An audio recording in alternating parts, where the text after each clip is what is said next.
आप सबको डॉक्टर रजनी रमन झा सह आचार्य संस्कृत विभाग राजकीय महारानी सुदर्शन कन्या महाविद्यालय बीकानेर का नमस्कार स्वीकार। हमने मनुस्मृति में यह पढ़ा था कि ब्रह्मा ने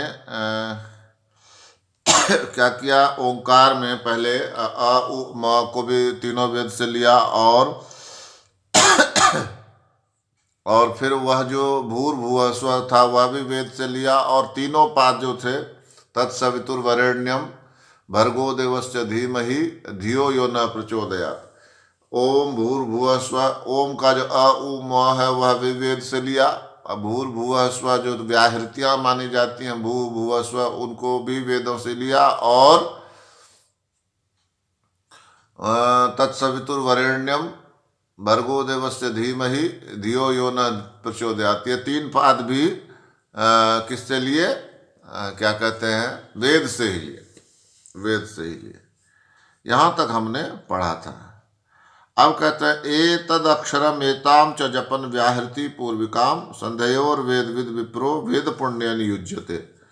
क्या कहा इसका अर्थ, तो अन्वय देखते हैं पहले। वेदवित विप्र, जो वेद को जानने वाला विप्र है, ब्राह्मण है, एतत् अक्षरम, यह जो ओंकार अक्षर है, इसको व्याहृति पूर्विकाम, इनको व्याहृति पूर्विकाम, ये भू भुवः स्वः जो है इससे पहले बोले, व्याहृति पूर्विकाम एताम च संध्यो जपन, तो इन व्याहृतियों को पहले लगाकर गायत्री करे। क्या कह रहे हैं कि एतत् अक्षरम व्याहृति पूर्विकाम एताम च संध्यो जपन, और बाकी के जो तीन चरण हैं, ओम भूर्भुवः स्वः व्याहृति होगी, तो बाकी के जो तीन चरण हैं तत्सवितुर्वरेण्यम भर्गो देवस्य धीमहि धियो यो न प्रचोदयात्, इसको यदि इन्होंने कहा है कि पहले गायत्री जो, तो इसका जाप यदि वो करते हैं तो वेदाध्ययन का फल पाता। यानी कि ओम बोले और फिर भूर्भुवः स्वः बोले, और फिर उसके बाद तत्सवितुर्वरेण्यम भर्गो देवस्य धीमहि धियो यो न प्रचोदयात् बोले, तो वेदाध्ययन का फल पाते हैं। यानी वेद के अध्ययन का करने से जितना आनंद आता है वही आनंद इससे भी आता है। ओम भूर्भुवः स्वः तत्सवितुर्वरेण्यम भर्गो देवस्य धीमहि धियो यो न प्रचोदयात् से, इसको पढ़ने से। फिर आगे कहते हैं सहस्र कृत्वस्त्वभ्यस्य बहिरेतत् त्रिकम द्विजः महतोप्येनसो मासात्व चेवा ही विमुच्यते। क्या कहा, द्विजः एतत् त्रिकम बहिः सहस्र कृत्वा मासात् अभ्यस्य महता अपि एनसा त्वचा अहि एव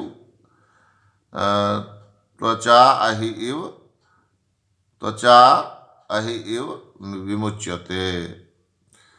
तो क्या हुआ इसका अर्थ कि जो ब्राह्मण इन तीनों को नगर के बाहर एकांत स्थान में 1000 बार जप कर 1 मास में बड़े भारी पाप से ऐसे छूट जाता है जैसे सांप के चुली से। यानी कि क्या कह रहे हैं, देखो कि द्विज एतत् त्रिकम, ये जो त्रिक है, ओम में अ उ म है, उसके बाद भूर्भुवः स्वः है, और फिर तत्सवितुर्वरेण्यम भर्गो देवस्य धीमहि धियो यो न प्रचोदयात्, ये भी त्रिक है। तो इस त्रिक को जब वह 1000 बार जपता है कहीं एकांत में, ये नहीं कि सबके सामने, एकांत में जपता है, तो अपने पापों से उसी प्रकार छूट जाता है कि जैसे वो क्या कहते हैं हम, सांप अपनी केचुली से छूट जाता है। पहली बात क्या कही कि ये जो त्रिक हैं गायत्री में, ओम में अ उ म है, भू भुवः स्वः, इसमें व्याहृति हो गई, और फिर तीनों पाद हो गए, तत्सवितुर्वरेण्यम भर्गो देवस्य धीमहि धियो यो न प्रचोदयात्। तो इस तरह से हो गए, तीन तीन त्रिक बन गया। ऐसे मान लो, ओम को एक मान लो, भूर्भुवः स्वः को एक मान लो, और तत्सवितुर्वरेण्यम भर्गो देवस्य धीमहि धियो यो न प्रचोदयात् को एक मान लो। एक तो ये भी हो सकता, तो भी त्रिक बना। और दूसरा ये है कि त्रिक वही अ उमा का एक त्रिक है, भूर्भुवः स्वः का एक त्रिक है, और तत्सवितुर्वरेण्यम भर्गो देवस्य धीमहि धियो यो न प्रचोदयात् इसका एक त्रिक है। तो त्रिक एतत् त्रिकम, तो इस त्रिक को घर के बाहर एक मास में 1000 बार जप कर लेता है तो क्या हो जाएगा, उसको महतोप्यनसो मासा, तो वह महान से महान पाप से बड़े पाप से क्या हो जाएगा, विमुच्यते, छूट जाता है। कैसे छूट जाता है, तो कहते हैं कि जैसे त्वचा से, केंचुली से सर्प छूट जाता है। यानी कि सर्प के ऊपर जो केंचुली पड़ जाती है, तो वह केंचुली समय पड़ने पर उतरती है। तो उसकी केंचुली उतरने से क्या होता है कि वह तेज स्फूर्तिदायक हो जाता है, गतिशील हो जाता है।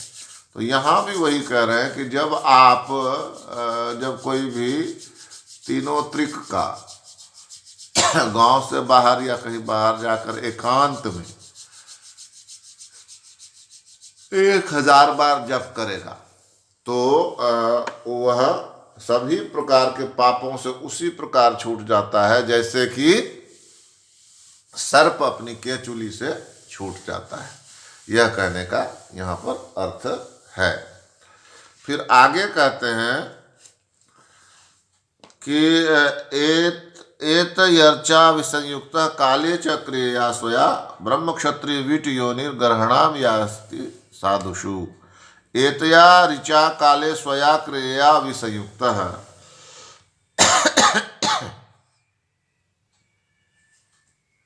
तो क्या कहा कि एतया ऋचया काले, इस ऋचा से मंत्र से विसंयुक्त है, जो अलग है, इस ऋचा से या मंत्र से जो विसंयुक्त है, अलग है, स ब्रह्म क्षत्रिय वीट योनि, और वह ब्राह्मण क्षत्रिय वैश्य गायत्री मंत्र का जप न करता हो, तो दोनों समय अपनी अग्निहोत्रादि क्रिया न करता हो। एतया ऋचा काले स्वया क्रिया, इस मंत्र से यानी गायत्री मंत्र से, और काले स्वया क्रिया, जो काल में समय पड़ने पर जो उसका अपना अग्निहोत्र कर्म है, पहले अग्निहोत्र यज्ञ करते थे घर में जाकर हवन करना, तो उसको अग्निहोत्र से भी यदि वह विसंयुक्त है, अलग है। पहली बात तो क्या कही कि जो इस गायत्री मंत्र से अलग है, और दूसरी बात क्या कही, जो अग्निहोत्र से अलग है। तो जो न तो गायत्री मंत्र का जप करता है न अग्निहोत्र करता है, तो उसका क्या होता है, अपने समय पर, दोनों समय पर अग्निहोत्र नहीं करता है, तो क्या होता है उसका, तो कहता है ब्रह्म क्षत्रिय वीट योनि साधुषु गर्हणाम यान्ति, तो याति, तो उसमें ब्रह्म क्षत्रिय और विट यानी कि वैश्य, ब्राह्मण क्षत्रिय और वैश्य, तो क्या हो जाते हैं वो, ब्राह्मण क्षत्रिय विट योनि साधुषु गर्हणाम याति, साधुओं के बीच में, श्रेष्ठ व्यक्तियों के बीच में निंदा की पात्र हो जाती है। यदि सावित्री मंत्र का यानी कि ओम भूर्भुवः स्वः तत्सवितुर्वरेण्यं भर्गो देवस्य धीमहि धियो यो न प्रचोदयात्, इस मंत्र का जप यदि कोई नहीं करता है और अग्निहोत्र अपने घर में दोनों समय में अग्निहोत्र नहीं करता है, तो ऐसा ब्राह्मण, ऐसा क्षत्रिय और ऐसा वैश्य इनकी योनि जो है यानी ऐसा होना, वो क्या होता है, साधुषु साधुओं के बीच गर्हणाम याति, निंदा को पाता है, उसकी निंदा होती है सर्वत्र, ऐसा इसमें कह रहे हैं। फिर आगे कहते हैं ओंकार पूर्वकास्तिस्रो महाव्याहृतयो व्यया त्रिपदा चैव सावित्री विजयम ब्रह्मणो मुखम। तो इसका अन्वय है ओंकार पूर्विका अव्यया तिस्र महाव्याहृतया त्रिपदा सावित्री चैव ब्रह्मण मुखम विजयम। ओंकार के साथ ओंकार पूर्विका अव्यया तीसरा महावृत महाव्याहृति, अव्यय के साथ जो तीन महाव्याहृतियां हैं वो क्या है, भूर्भुवः और स्वः आपको बताया गया है। तो वो क्या होते हैं, महाव्याहृतियों तथा त्रिपदा सावित्री को वेद का मुख मानना चाहिए। त्रिपदा सावित्री, तीन पद वाली सावित्री यानी कि गायत्री मंत्र। पहला पद कौन सा हुआ, तो ओम, फिर दूसरा पद कौन सा हुआ, भूर्भुवः स्वः, और फिर तीसरा पद क्या हुआ, तत्सवितुर्वरेण्यम भर्गो देवस्य धीमहि धियो यो नः प्रचोदयात्। तो ये जो तीन पद हैं इसके सावित्री मंत्र के, ये तथा त्रिपदा सावित्री को वेद का मुख समझना चाहिए। अब चूंकि ओम भूर्भुवः स्वः तत्सवितुर्वरेण्यं भर्गो देवस्य धीमहि धियो यो नः प्रचोदयात्, इसमें कहते हैं कि जो प्रणव है यानी कि ओम है, वह कभी न नष्ट होने वाले महाव्याहृतियों भूर्भुवः स्वः, ये कभी नष्ट नहीं होंगे। तो इनको तथा त्रिपदा सावित्री को, त्रिपदा सावित्री वही पूरा पूरा मंत्र, वो वेद का मुख बता दिया। किसको, इसको, इस गायत्री मंत्र को वेद का मुख बना दिया। तो यहाँ यह देखने वाली बात है कि प्रणव व्याहृति और सावित्री की प्रशंसा की जा रही है इसमें। ओंकार पूर्वकास्त्रितयो महावृतयो अव्यया, तीनों जो व्याहृतियां हैं वो अव्यय हैं। और त्रिपदा चैव सावित्री विजयम ब्रह्मणो मुखम, तीसरे पाद में जो सावित्री है, सावित्री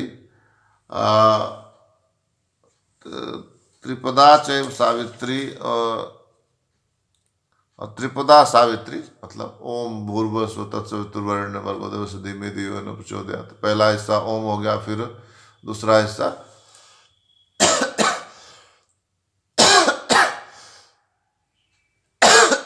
भूर्भुवः स्वः और तीसरा हिस्सा तत्सवितुर्वरेण्यं भर्गो देवस्य धीमहि धियो यो नः प्रचोदयात्। तो ये पूरा जो है वेद का मुख है, यही इसमें कहना चाह।